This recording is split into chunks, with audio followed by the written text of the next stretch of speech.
Brager's thinking, indeed. I think a lot as well. That's dangerous, bro. Yeah, I know it is. I scare myself sometimes, I really do. Oh, I was gonna say, don't think too hard. You may, pop a casket or it's one of already your gears. I happened. was gonna say one of your gears may stop No, turning. it's already happened. It's gone. That's it. I'm gonna have to go into the shop, get repaired, and get billed myself for like £100. Or you could just be. Oh, I mean, you could just ask Wakanda for an upgrade. yeah, I could ask Wakanda for an upgrade and be like, "Oi, you got give me a vibranium suit." That is pretty much useless in the final fight. Spoilers. Um, Okay, 1 second, and we shall start. Let me just make sure I have everything. oh, Okay, ready? yeah, I'm ready. Let's go. Welcome to the Tiger Nexus Podcast, a place where you'll find interviews with content creators and geeks alike. Your host, Ty Tiger, has delved upon the Nexus and found interesting content creators and geeks of all fandoms. This podcast is connected to the Zero Hero Network. And now we dive in with another episode! Hello, everybody, and welcome to the Tiger Nexus podcast. Of course, I'm your host, Ty Tiger. I am once again joined by my best bro, my brother from another mother, James. Hello, James. How are you? Yeah, I'm doing good. As good as can be, I guess. So we just got back from seeing the topic of this video, which is Brave New World. So yeah, doing good. Yeah, so today we're going to be reviewing Captain America Brave New World, also known as, well, technically speaking, it's Captain America 1 for New Captain America, but it's the fourth Captain America movie in the MCU. So I'm just going to say now, major spoilers, because we will be like, not exactly breaking down the movie, but we will be talking about, pretty much anything and everything. So major spoiler warning. So if you haven't watched it, you're going to get spoiled if you continue listening to this. So with that over and done with, straight off the bat, rating this out of 10, how would you rate Brave New World? Yeah, 6.5, 7 out of 10. It's much higher than I thought it would be. I was expecting like a 4, 5, but 6.5, 7 is much better. It's not a perfect MCU film. It's not a perfect film in general, if you separate it from the MCU.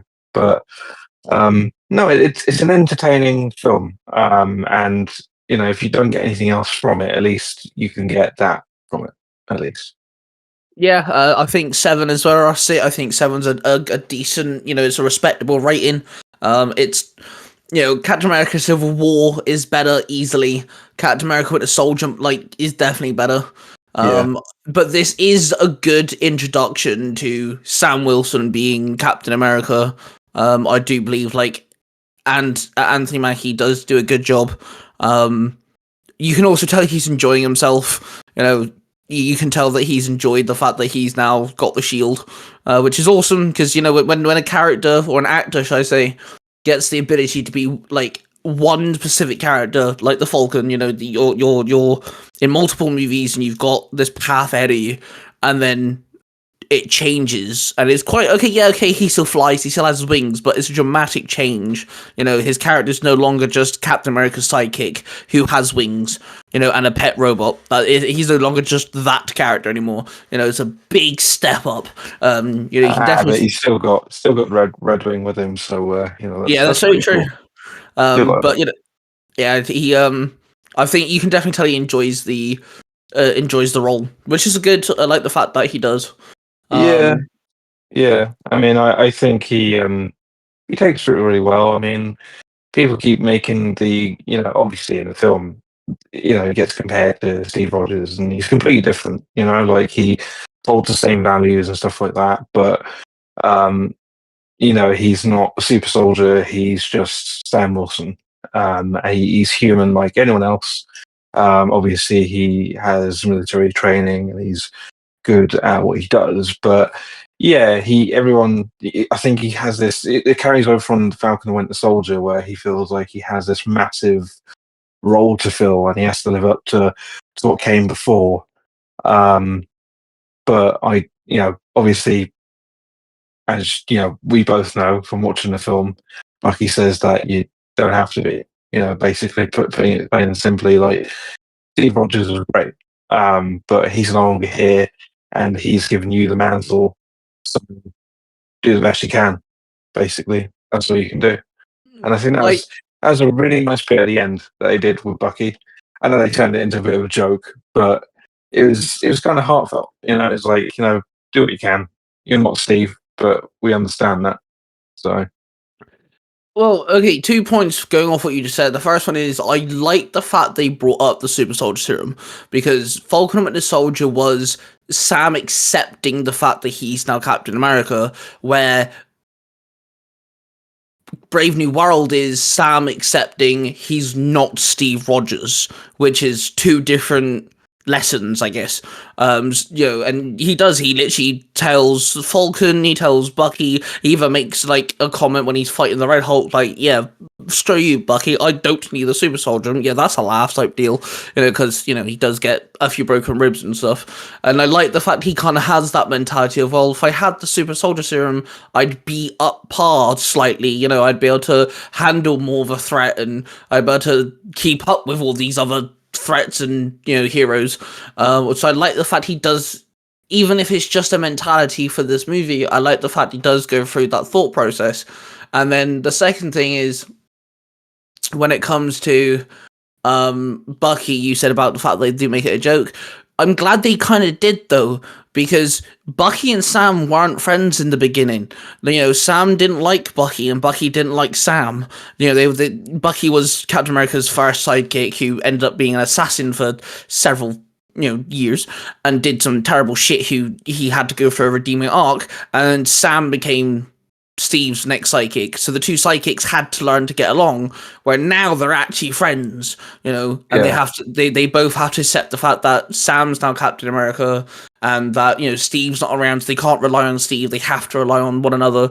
And it's not a joke of corny, and it's not a joke of it's stupid. It's actually quite it's quite comical in a sense, because the joke is that Bucky actually said something nice. He actually did a heartfelt, heart-to-heart type moment. They kind of rated it, sort of thing, and that is something those type of characters would do. So I kind of, yes, it ends on a humor, but it's appreciated. yeah, I felt especially towards the end there, where he like starts to back away. Bucky kind of goes to go and do the charity fundraiser thing, like didn't call in to do.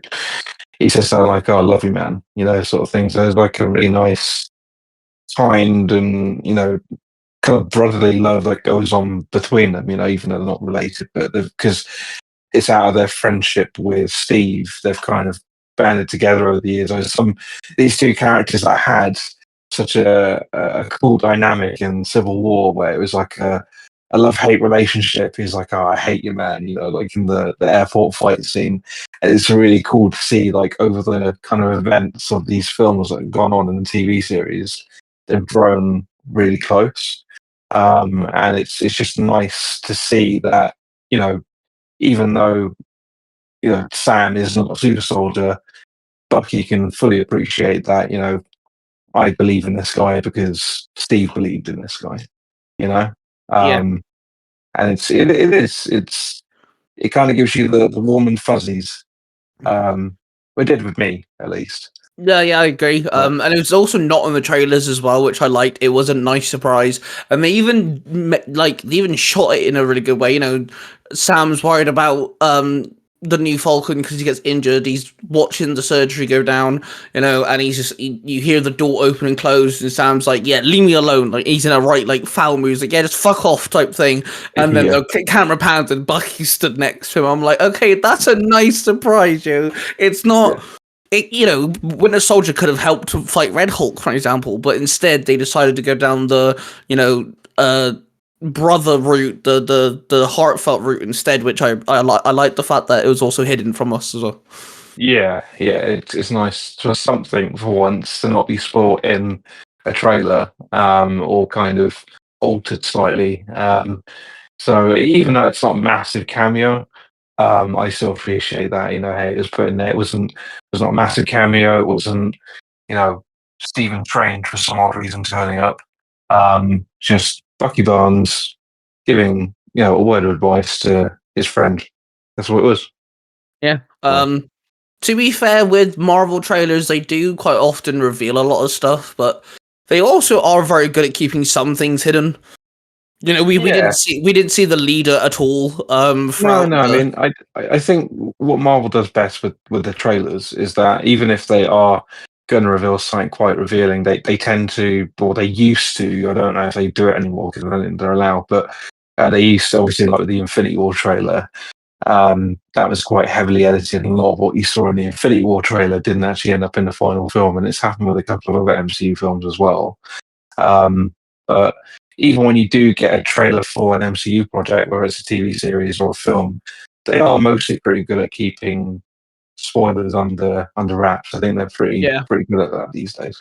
It's like they give you enough to be excited, but it's also a case of, they give you enough to be excited, but then they also keep enough so when you do watch the film, not everything is spoiled. Because, like, you have things, for example, Suicide Squad, every single scene in the Suicide Squad trailer that had the Joker is the only Joker scenes in the movie. That's it. You literally see every Joker scene in the trailer. And it's just like, it just ruins it then, doesn't it? So, like, the fact that they keep some things in it, like the leader, you do not see the leader, whatever his actual name is, you don't see the leader at all throughout the trailer. And you can kind of tell what he looks like because he is in some scenes before you see his full, what he looks like now. He's hidden. Brain. Yeah, like, he's hidden in the shadows. I like the fact he's got green eyes, because it is gamma. The Bruce Banner's blood does affect his head, so I like the fact that his eyes are green because it's like gamma radiated, and stuff. I do like that. It kind of gives him this mysterious, creepy vibe, for a little while. And then obviously he does step out the shadows. You do see him, so that was kind of cool. What was your thoughts on the leader as kind of the guy pulling the strings? Yeah, I mean, it's obviously predictable in a sense. I said to you afterwards, I think a lot of what in this film, and especially going forward, in the multiverse saga, I think a lot of it may end up being quite predictable. But no, it's fine. Obviously they tease that the leader was coming back, the guy that's playing the leader, or the guy that was in the Incredible Hulk, was coming back for this film. And obviously, we all saw the end of the Incredible Hulk in 2008. He got a bit of the irradiated or gamma blood, whatever it was, from was it from the Hulk, wasn't it? Yeah. And dropped onto his forehead, and he kind of smiled. And that was it. That's all we saw up until this point. So it's nice that they kind of brought him back. They rounded off that sort of story, and obviously he's still out there. He gets arrested, so they can always bring him back. But it's the one thing that really annoys me is that he never calls himself the leader in this film, and it's like they have a perfect opportunity there. I understand why the whole line of like, no, I'm the hero here. Because obviously, as you explained earlier, like when we were talking about it after the film, is that because he's stopping in his eyes Thunderbolt Ross, who's the bad guy technically. But yeah, I mean, it feels like he's the right villain for this story, clearly. But yeah, that's my thoughts on it. So Yeah, I think he did a good job. It's nice that, okay, yes, it's taken, let's see, 16 years, something like that, yeah, for the end credit scene to actually come to fruition. But I'm glad that instead of coming up with some new random bollocks that will go nowhere, they decided to go, hey, let's actually acknowledge Incredible Hulk. We see news footage of the fight between Hulk and Abomination. We see the repercussions for Ross as well, and then they said, hey, let's actually do something with this, which, okay, granted, they are slowly kind of revealing what's going on with their end credit scenes, which is a shame because that means all the new end credit scenes is going to take another 14 to 16 years to like catch up, but that's fine. It kind of just gives you something to look forward to, or kind of give you speculation of, hey, you know, this might pop up later. So with the lead, I think they did a good job. I'm really glad they kept the same actor as well. I'm glad they were able to like rope him back in, so it is canon. You know, it is connected in that sense as well. So that's pretty cool. And he's creepy. He's a dictator. You know, he figured out a way to manipulate everything that goes on. He's the reason why everything happens. And that is one thing I appreciate as well, is they're using the new person syndrome storytelling, where the you know, Sam or Falcon or something doesn't know what's happening, and everything does get explained to you, because, you know, leader does this to Ross, he makes Sidewinder do this, he makes this happen, he makes that happen, and over the course of the film, you know, Sam has no idea what's going on, so this person explains to Sam, well, you know, this happens, and it's kind of like, because Sam's learning it, we're learning it, so his plan is detailed, and it is executed in a way of, hey, you're gonna know, just sit down, shut up and watch it for 20 minutes, and eventually you'll learn what's going on. Yeah. I mean, with Sidewinder, I find Sidewinder was a bit of a wasted potential. I know that he technically is still alive, but I mean, very clearly you can tell that that was part of the reshoots. You can tell that that was very much a late added in character, because I believe Giancarlo Esposito was actually filming that in November of last year. So it's a very recent addition to the story. But I mean, it's fine. It works. I'm hoping he pops back up somewhere along the line, because I really like Giancarlo Esposito as an actor. I think he's great in The Mandalorian. He's obviously in Better Call Saul as well, I believe. But yeah, he's just he's a good actor, but unfortunately, he just gets wasted a bit in this film. He doesn't really get given much to do. But yeah, hopefully he comes back, because I really do like see him in this film. See, what gives me hope is Zemo is, you know, the master manipulator of Baron Zemo is the master manipulator of Civil War, and he does pop up again in Falcon and Winter Soldier. So that does kind of give me like a kind of a little ray of hope, that because of the line he says where Sidewinder says, you know, he helps up Sam, and Sam's like, oh, if you ever break out, I'm going to hunt you down. And Sidewinder goes, no, Captain America, it's when I break out. Yeah. And I will kill you. You know, I'm like, okay, maybe like at some point, you know, we'll get another Captain America movie, or a TV show will happen, or something will happen where Sidewinder can come back. You know, it kind of opens doors of, hey, by the way, there's a possibility he could come back and, you know, cause some havoc, which is nice. Not every villain has to die. You know, not every villain has to be like a one-time deal. So you mentioned Zemo there, and that brings up an interesting point, because I'm thinking about it. He kind of shares similar ideas or ways of separating heroes without doing it themselves. You know, like how Zemo was pretty much the catalyst for Civil War. You know, he realized he couldn't take on the Avengers himself, so rather he turned them against each other. Whereas, you know, you've got the leader here who basically more or less didn't turn anyone against anyone as such in terms of the Avengers, but you've got him using his strategist sort of mindset, because he's so clever. He sees all like the outcomes and the possibilities, and therefore he used, you know, he based all the pills that he was giving Thunderbolt Ross to help him, you know, stop him from dying. Actually, turns out he was feeding him increased gamma pill after pill, and obviously he was taking it for years, and that's why he turned into the Hulk. So for me, just kind of think about it, even though he didn't turn anyone against anyone as such, he's very much a kind of a manipulator, you know, sort of thing. He's like, well, I wonder how I can get this character to turn on, or this, you know, person to turn on this person without actually doing it myself.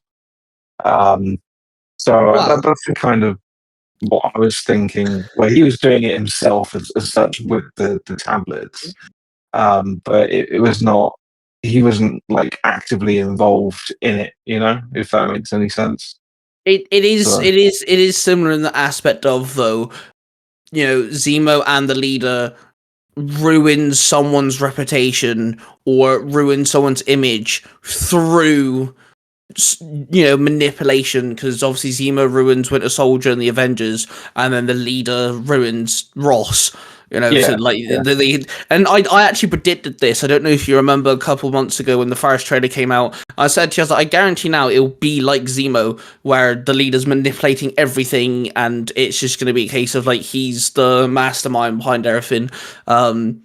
Because when it comes to the character like the leader, yes, okay, he can be a threat in the comics, but he's not the type of person to go hand to hand with anybody. So that type of character works well with the whole like manipulating the background and the ideas behind all the wrongdoings. What do you think of we have Harrison Ford now as Ross, because obviously the original actor passed away, so our thoughts go to his family and everything. But with Harrison Ford now in the role, what was your thoughts on his first addition to the Thunderbolt Ross character? I think the original actor William Hurt did a really good job. For the many years that we had him in the films, I think he did a fine job. But yeah, I think, as you mentioned earlier, once again, as we were talking about after the film, um, I somehow couldn't see him turning into the Red Hulk. Whereas Harrison Ford, it for some reason worked much better, with Harrison Ford playing Thunderbolt Ross. I think Harrison Ford brought a lot more depth to the character. And he's not in this as a cameo, a glorified cameo. He is in this film. He is one of the main characters in this It film all the way it through. the film starts with him. He's Yeah, the first character we see on the screen. It's like how it's more of how Tony Stark is like in Civil War and Spider-Man Homecoming, and he's like a nice addition. It's even more than that. He's not a nice addition. He's the part of the film, which I yeah, really like as well. It gives his character more depth, and I think Harrison Ford did a really good job switching between the president who's trying to save the world, because that's the whole point. The very first thing we see him do is a speech of saying, we're going to do it together, we're going to work together, we're going to band together. The threats of half the world snapping, alien invasions, gigantic heads popping out of the ocean and things, it's getting more intense. So you can't be divided here. We need to like band together. And he tries his best to keep that image. And then as the film goes on, stress gets to him. Now, obviously, he does become Red Hulk, and that does play a part of it. But like, you can see him get more annoyed, and he breaks down, and he does. I think he does a really good job progressing. It's not an instant change from president to Red Hulk. There's a progression, yeah, and I think he yeah, does. I think he like did a really good job acting that out. yeah, yeah. No, I think that's what you kind of see over the course of the film. Slowly and slowly and slowly gets more angry about things, and he kind of starts being, when he's on the submarine during the big ocean fight, Indian Ocean fight, where his face at one point was basically going red, really red. He wasn't hulking in terms of like the face was going into the Hulk. Um, but yeah, they did a good job in portraying how angry he was getting at some points and how uncontrollable that actually was.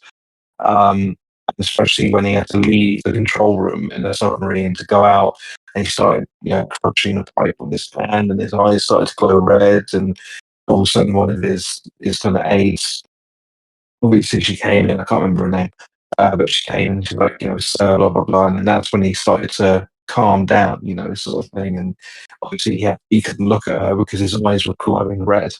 But I do find that, yeah, they did a really good job of portraying it, just slow build up, all for about 7 or 8 minutes at the end, where he turned into the Red Hulk, and then he causes absolute chaos. Um, but yeah, no, they did a really good job in doing that. Um, skipping forward to the end of the film, I enjoyed the fight. I really did. The CGI was on the Hulk, it was great. In the background, the actual backdrop of it, you can tell that they were not where they were at all. The CGI was just it was a bit sloppy, unfortunately. But yeah, it was good. I don't know what you thought about the final fight in the film. I think it was cool. As I said, my only letdown was that his Wakandan vibranium suit was smashed in a matter of minutes, and therefore it's like, well, maybe Oh, maybe they were making the point of, hey, look, this is strong, but it isn't the strongest metal, and it's now um what was it? Is it not vibranium? adamantium. Adamantium. Yeah, that's the one. Um, maybe that's what they were trying to convey there with that whole thing where where he's getting his helmet crushed and stuff like that. Maybe that's what they were trying to try. Well, it wasn't his suit that's vibranium. It was the wings that were vibranium. That's why the wings could absorb the impact. But I really like that addition. That's really cool because that wasn't shown in Falcon Winter Soldier. The fact that his wings can do something similar to Black Panther's suit. So that's really Yeah. cool. And I'm glad he used it more than once as well. Because a lot of times, superheroes will do this really cool thing and you never see it again. So I'm really glad he did it more than once. But to be fair, though, yes, okay, the wings are made out of vibranium, but it's not the entire structure. So the fact that, he was able to be declipped, one of his wings get torn off, the wing didn't break. It's the part of the wing that's connected into his little jetpack thingy that broke. So that kind of makes sense. It's not like he ripped the wing in half or anything. So it's still strong, and it still built up the kinetic energy as well. And yeah, the final fight was great. I'm really glad it was just Captain America versus Red Hulk as well. Falcon's injured at this point. He's out of commission. No one joined in. No one helped him. We actually got to see how strong Red Hulk is. One of my favorite bits as well was Red Hulk picked up the American flag, threw it into a helicopter, which made the helicopter fly towards him. He caught the helicopter and then threw that helicopter into another helicopter. I thought that was fucking genius. That was such a cool move. But yeah, final fight was really good. Sam used his brain. He clicked on that he can harm Red Hulk with the vibranium. You can see this goes for the entire film. The choreography for Sam's fights are fantastic. Introduction fight, holy shit, that was good. Just the way he's kicking the crap into everyone, throwing the shield around, using his wings as well. Like you mentioned, Red Wing is now in this still. He's still using the little drone, and it splits into two, and it does more in this film than it's ever done, which is awesome. And when Sam's fighting the Hulk, he does this weird feather dart blade projectile, which is new. That's kind of dope. Yeah. He pulls out like some of them, but he leaves one in his side. Obviously, Red Hulk's more focused on killing Sam. Sam sees it and kicks it into him even more, making Red Hulk stumble back, which is smart. That's very smart thinking. It's not just by the way, you got a blade in your side. No, that's actually used. Using the bladeness, the tip of the wing to stab the Hulk and then release the kinetic pulse was really good. But yeah, CGI is a bit choppy here and there. I don't think it helps that it's a street or a road with cherry blossoms, because it's very pink, and that's nothing against cherry blossoms or the color pink, but it just stands sunset, out, wasn't it? It was like that sunset with like bright colors from the cherry blossom. There's pink trees on like a pinkish orange background with the sunset, and it looked nice. You can tell that they just weren't there, And then, obviously, you have the final confrontation between Red Hulk and Sam, where Red Hulk reverts back. You can tell Sam isn't stood there. It looks. That's the only time, though, I'm sat there thinking, you can tell this was reshot. That's the one scene that screams at you that, hey, by the way, we had to edit, we had to rush, and which, to be fair, if that's like the only time that you're sat there thinking, hey, you can tell this was reshot, you can tell they rushed the editing, that's not too bad. For me, I did kind of see it a bit on the boats, like where they were kind of apparently standing on the boats. And obviously, it was during the fight in the middle of the ocean with Tiamat in the background. Um, for me, it kind of looked like they were kind of standing against the green screen. That I don't know whether you thought that, but I thought that looking at certain parts of that. That's a very heavy CGI scene anyway. The whole battle, I mean, pretty much 80% of that battle is just pure CGI, which is fine. I do like the fact that we had that as a backdrop, and also it kind of scales up. The camera pans up, to the head of the celestial, and it shows you how big these things are. They are massive. Obviously, it's hatching out of the earth. I Well, really yeah. like that. I really do. I liked that it gave you a sense of scale. Literally, the camera panned up to this giant fucking head sticking out the ocean. I'm like, whoa, you know. But Not yeah, only that, not only do we have the camera panning up, Falcon and Captain America and a bunch of jets fly around it, and we even have a scene of Captain America latching onto one of the fingers, reverting his wings in, so like the jets fly past him, and he looks like a tiny, like, there isn't a scale, you don't see him tiny like against it or anything, but he's holding on, and the entire screen is just filled with this white image of a finger, and there's just Sam holding onto it, like, so they even.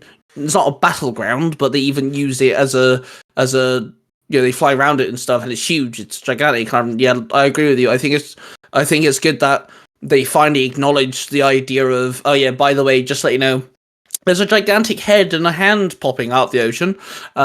It was going to kill all the Earth, but it's not. It's just going to sit there. So I'm glad they kind of acknowledge that, because some things do happen in the MCU, and it's like, okay, but this would be a thing the whole world would be talking about, know. And I like the fact they acknowledge the idea of everyone arguing over it, because that's something they mentioned. It's only in dialogue, obviously, but they do mention the fact that, like, it started off with like the Americans going, "No, it's mine." No, the Japanese like, "No, it's mine."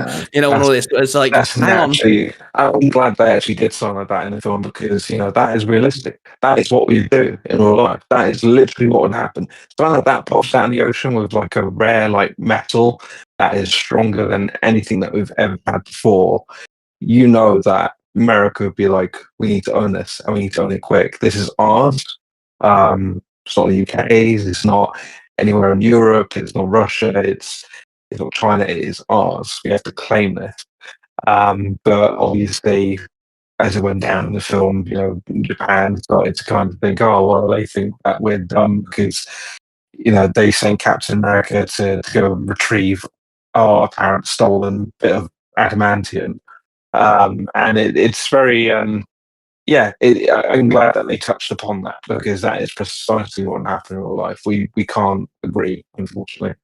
Yeah, that's very true. It's very realistic in that sense. And that's also one thing that goes well for Ross as well, is, he used to be, and it gets mentioned a lot, he used to be the Hulk hunter. He used to be obsessed with getting Banner. He'd drive tanks through towns and terrorize people. He was known for his absolute rage. Just being an absolute dick to everybody, including his own daughter, which gets mentioned a lot as well, which I'm glad. And then he even sits there multiple times. Even Sam has a conversation with him. It's actually the reason why Red Hulk reverts back. What would Betty think? You're trying to be good. You're trying to do better. You're trying to make a name for yourself that isn't this rageful bounty hunter for a monster. You're trying to help people, and I like that. And that works well with the whole idea of, instead of doing what humans normally do and fight over this new thing, how about we all work together and share it? Let's actually do better, Fucking the Avengers didn't snap us all back just so we can ruin the world again. Let's actually, do better with it, which I liked. Yeah, that was the whole part at the beginning there, where he's saying, yeah, we've got to do this together, and we've got to show the world a better way forward, how to proceed after everything we've gone through, with the snap and everything like that. But yeah, God, I mean, Harrison Ford does a lot of heavy lifting in this film, doesn't he? Oh yeah, he does really. Honestly, I think Harrison Ford for me is one of my favorite parts of this film. I didn't think that I'd actually be saying that, to be honest with you, but here we are. But no, he is in literally the majority of the film. The film is basically based around him, more or less. No, I think he did a really good job. I mean, it is literally, it is more. People have been saying this. I can see why now. It is literally more or less a sequel to Hulk 2008, Yeah. Incredible Hulk. It's got Captain America in it. It's got Captain America in the title. But the story more or less revolves around something that happened 16 years ago. It's like I don't mind that because obviously we've watched all these films from the very beginning. If you're someone that is a bit new coming into this, you might be a little bit lost in terms of what's going on. They try and catch you up a little bit at the beginning there by giving you bits of this and that. But I think it's quite hilarious that actually stuck a fake mustache on Harrison Ford Yeah. to make him look a bit like William Hurt. And like, I appreciate they're trying to keep it like the same looks wise before he shaved it, or in universe shaved it off. Lose the mustache and lose the election, as he said. But yeah, I found that quite comical, to be honest with you, how they even thought of that, when they showed it in the apparent flashback. But yeah, I mean, overall, I'm happy with the film. As I said, I think I had low expectations because MCU as of late with films hasn't been very good. But I'm very happy with the way that turned out. As I said, it's not. I don't think it's my favorite Captain America film. I think my favorite Captain America film. Um, I don't know. I think my favorite Captain America film is probably either Civil War or the First Avenger. I know a lot of people say Winter Soldier. I like Winter Soldier, but it's probably second for me. If as a Captain America film, I feel this is very much like a last place Captain America film, but it's not really. As I said, it's not really a Captain America film. It just happens to have Captain America in it. So, yeah. So, do you think this is a good idea as an introduction to adamantium? I think it is. Yeah, it's a good starting point. Obviously, when they decide to bring Wolverine into it, if we get an MCU version of Wolverine, I don't know how this will play into it because obviously he'll get adamantium claws and stuff. So I don't know if they're going to start completely fresh with that, or whether they're just going to make Hugh Jackman do it until he's 90. As Deadpool says. But yeah, I think it's a good jumping on point for that kind of idea, bringing and added adamantium into the story of the MCU. I don't really know too many storylines that involve adamantium. There's probably loads, but I don't really know where they could go from here with that, apart from using it with Wolverine. So you probably know a lot more on that than I do. Yeah, there's a few characters that have adamantium as a skeleton or like is a part of them and stuff. There's a few characters that are now open because the Wolverine doesn't have to be the first one they do. But I think it's a good way as well when it comes to projects beforehand. You don't really have to watch Falcon and Winter Soldier to watch this. My fiance came with us to watch this.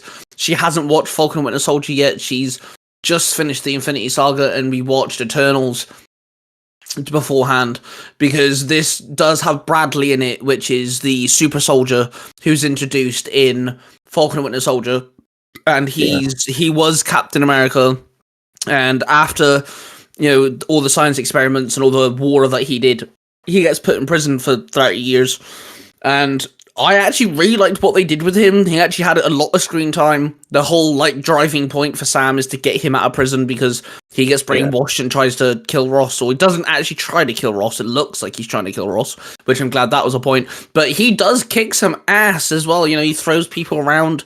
He gets a good fight scene in as well, so you actually get to see him being a super soldier. He jumps off a balcony, just lands safely as well, and shit like this.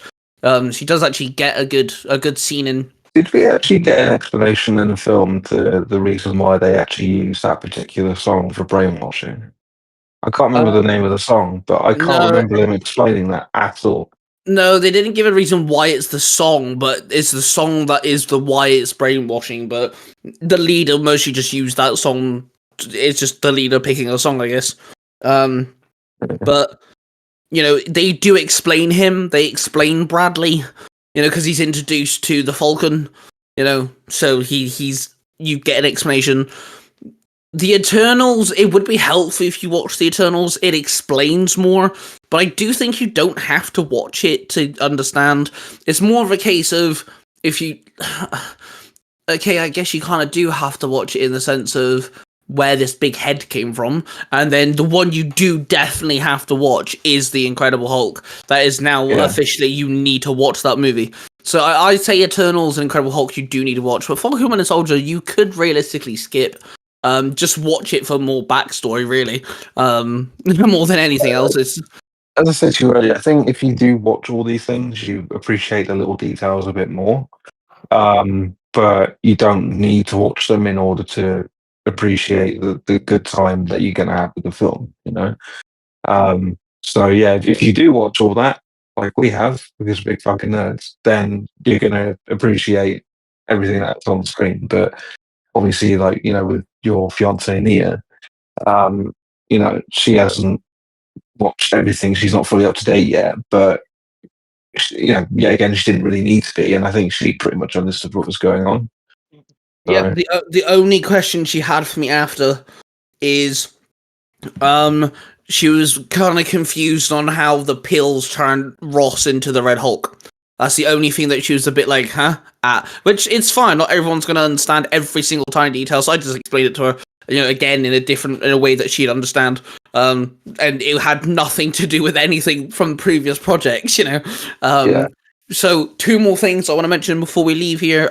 First off, what do you think of the new Falcon? He is introduced in Falcon Winter Soldier, but he's not the Falcon in Falcon Winter Soldier. He's introduced there.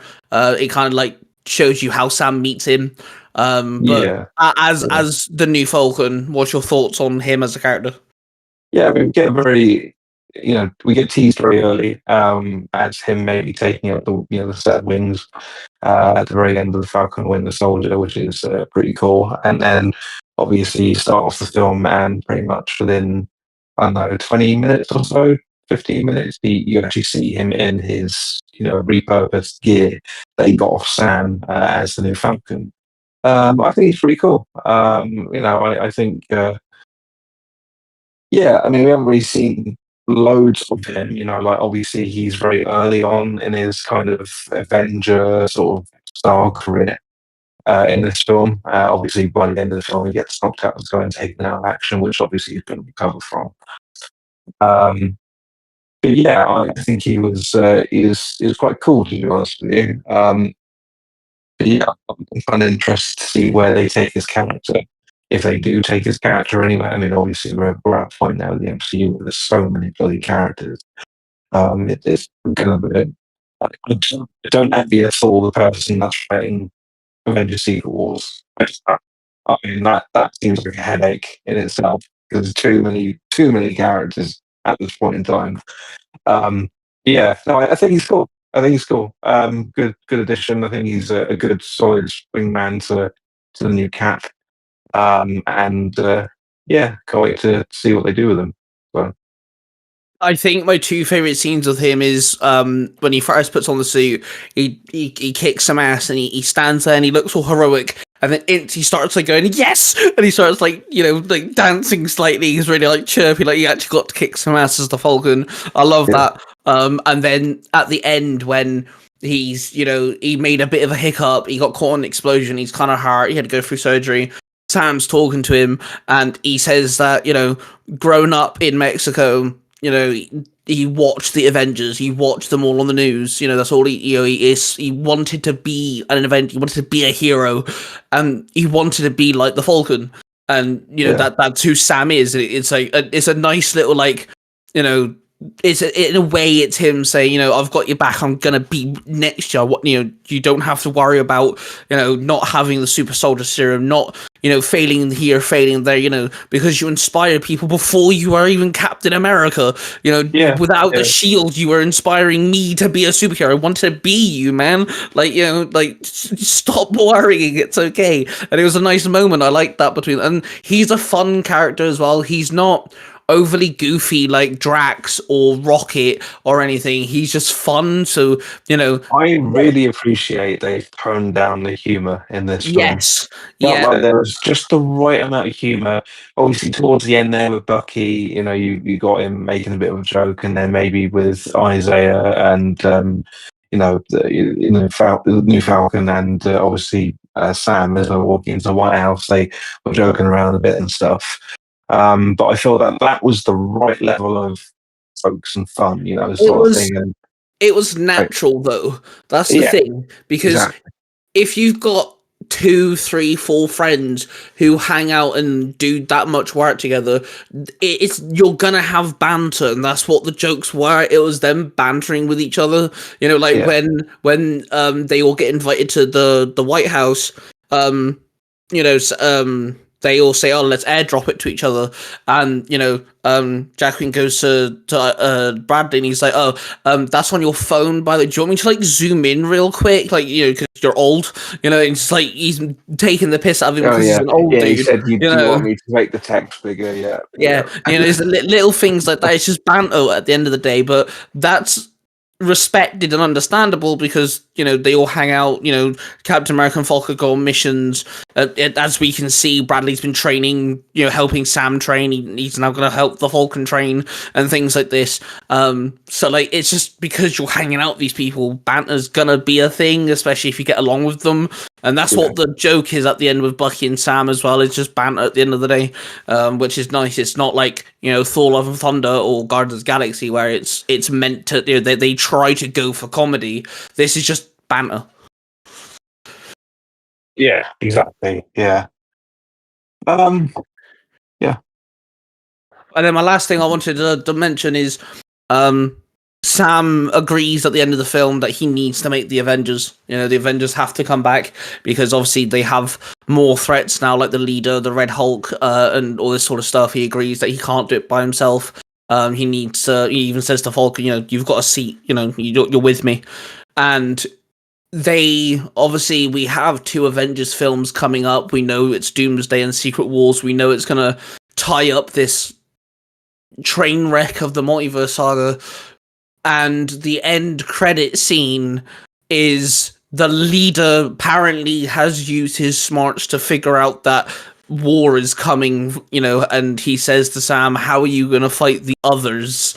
Yeah, it's very on the nose. It's like I don't like it. That's the one thing I do not like about this film is the end credits. It feels very rushed, doesn't it? It Yeah. all feels very rushed now. It feels like you can tell.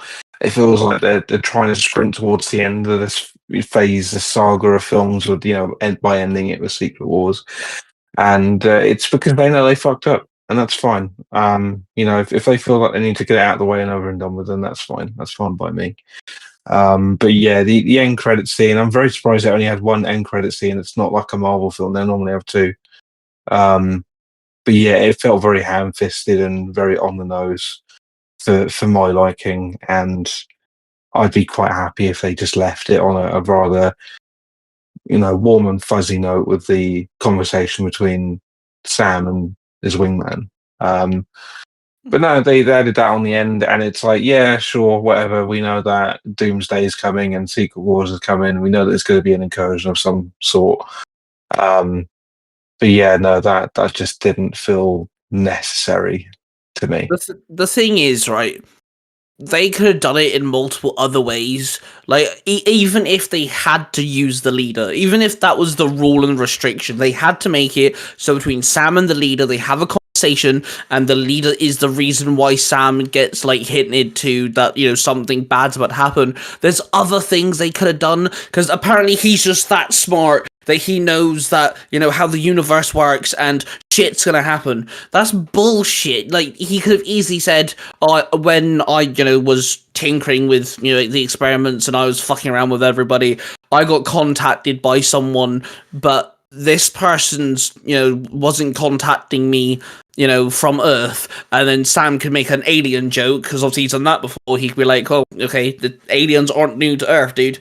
And he's like, "No, you're not getting me. He wasn't from this universe," or something like that. Just a bit more oomph to it instead of just going, "Oh yeah, Yeah. I'm so smart and so strategic. I can tell you that something's coming, and it involves other heroes that."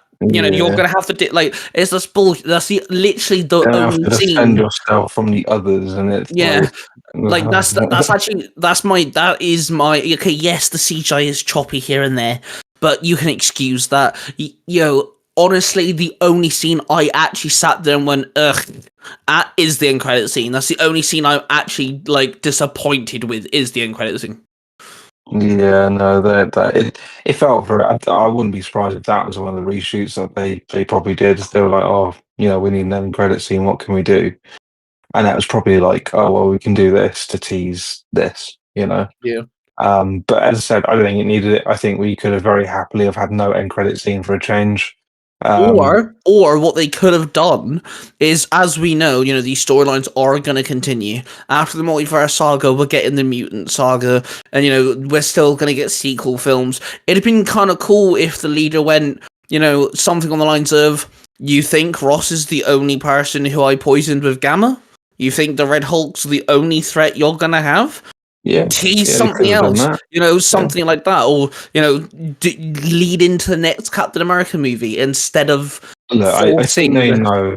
I think they know that they are running low on time, right? Yeah. And I think with the Fantastic Four, I think we are going to see some sort of Doom tease, which I'd be extremely surprised if they don't, because then that just leaves it to Doomsday to introduce Doom in Doomsday and not kill him off, but introduce Doom in the same film and then possibly do whatever it is to him by the end of the film. Yeah.